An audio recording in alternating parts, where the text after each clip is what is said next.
வணக்கம் ப்ரோ. வணக்கம் நந்தா.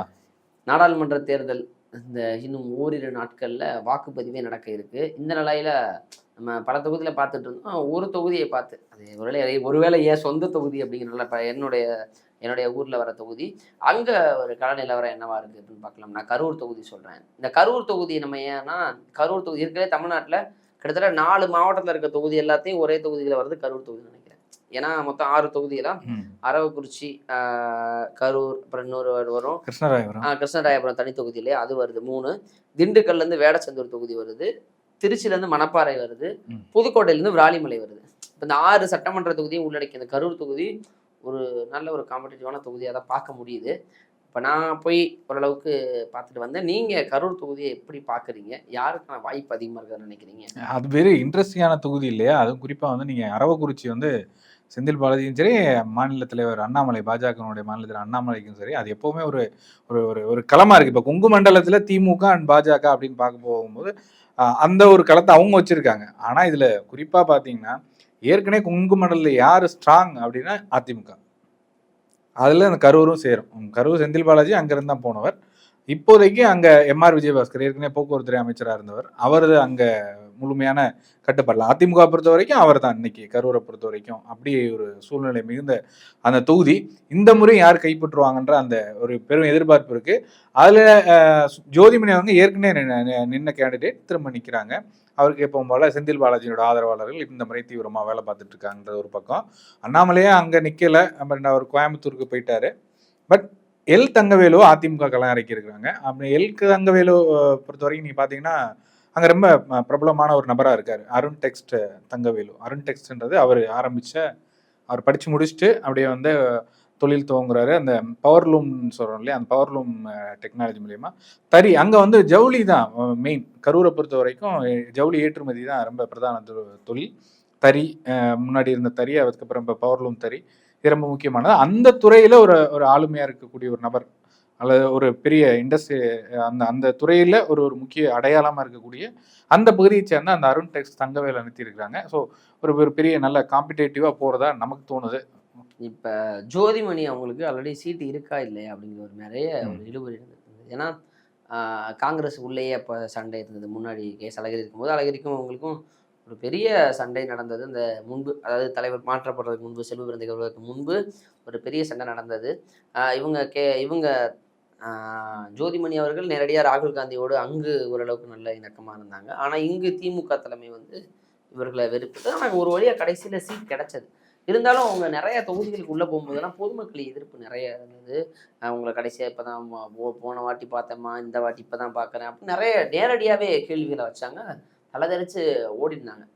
ஆனால் பிரச்சாரத்தில் எப்படி பண்ணுறாங்கன்னா, இல்லை நான் மேம்பாலங்களுடைய விபத்தெல்லாம் தடுத்திருக்கேன், பல விஷயங்கள் பண்ணியிருக்கேன்னு ஓட்டு கேட்டிருக்காங்க. ஜோதிமணியுடைய தாக்கம்ங்கிறது திமுக ஆதரவாளர்கள் எந்த அளவுக்கு வேலை செய்கிறாங்களோ அதை பொறுத்து தான் வெற்றி அங்கே தீர்மானிக்கப்பட போகுது அப்படிங்கிறதா உண்மை. பெரும்பாலும் காங்கிரஸாருக்கே ஒரு ஒரு சிக்கல் இருக்கு. அவங்க வந்து காங்கிரஸார் வந்து ஒரு இறங்கி எல்லாம் வேலை செய்ய முடியாது. அவங்க திமுக கூட்டணி இருக்கிறது அவங்களோட சார்ந்து தான் போகணும்.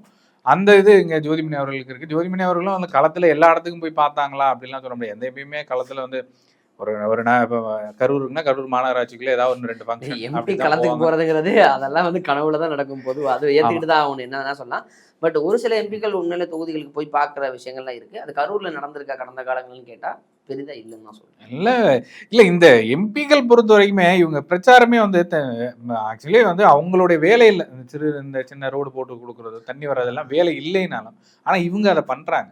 போகும்போது உங்கள் ஊருக்கு வந்து நான் ஜெயிச்சுட்டு வந்துட்டா நான் வந்து தண்ணி போட்டு தரேன், நான் உங்களுக்கு தண்ணி வசதி செஞ்சு தந்துடுவேன்னு சொல்றது.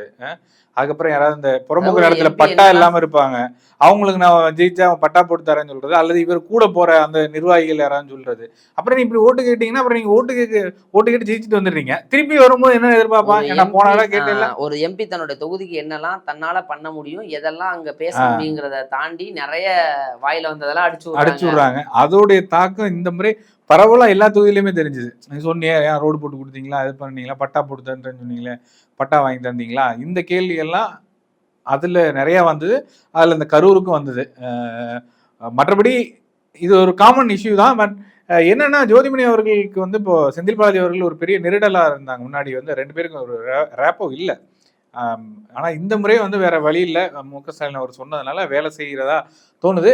அந்த பக்கம் எம்.ஆர். விஜயபாஸ்கரும் எல் தங்கவேலுக்கு வேலை செய்யறாரு. அப்படியே சி. விஜயபாஸ்கர் பாத்தீங்கன்னா புதுக்கோட்டையில விராலிமலை தொகுதிக்கு வேலை செய்யறாரு. அவர் இந்த பக்கம் விராலிமலை, திண்டுக்கல் மணப்பாறை 2க்கும் வேலை செய்றாரு. விராலிமலை மணப்பாறை 2க்கும் வேலை செய்யறாரு. இந்த பக்கம் திண்டுக்கல் சீனிவாசன் வேடஜத்தூருக்கு வேலை செய்யறாரு. அப்படி அவர் எல் தங்கவேலுக்கு ஒரு 3 அமைச்சர் சுத்தி இருக்க அவங்க கொஞ்சம் தீவிரமா வேலை பார்க்கறது மாதிரி தோணுது. அதாவது சி. விஜயபாஸ்கர் தெரியும், அவரு 2-3 மாவட்டங்கள் அதிமுகவுக்கு ஒரு முக்கியமான வேலை செஞ்சு கொடுக்குற தொகுதிகளுக்கு வேலை செஞ்சு கொடுக்கறத பாக்குறோம். அதுல ஒரு தொகுதி இதனால 2 விஜயபாஸ்கரும் ரொம்ப களத்துல தீவிரமா அதிமுக எப்படி மீண்டும் அந்த இடத்த பிடிச்சோம். ஏன்னா அது ஏற்கனவே தம்பிதுரை இருந்த தொகுதி. அதிமுகவினுடைய எப்பவுமே வந்து இதை வந்து கொங்கு பெல்ட் வந்து அதிமுகவுக்கு ஃபேவரான தொகுதி, கோட்டை அப்படின்னு சொல்லுவாங்க. இந்த முறை வந்து அதை திமுகவும் பிடிக்கணும்னு பாக்குறாங்க. ஒரு பக்கம் பாஜகவும் அண்ணாமலையை வச்சு அண்ணாமலையை இப்போ அங்க இருக்கக்கூடிய தலைவர்கள் எல்லாம் நகர்த்துறாங்க.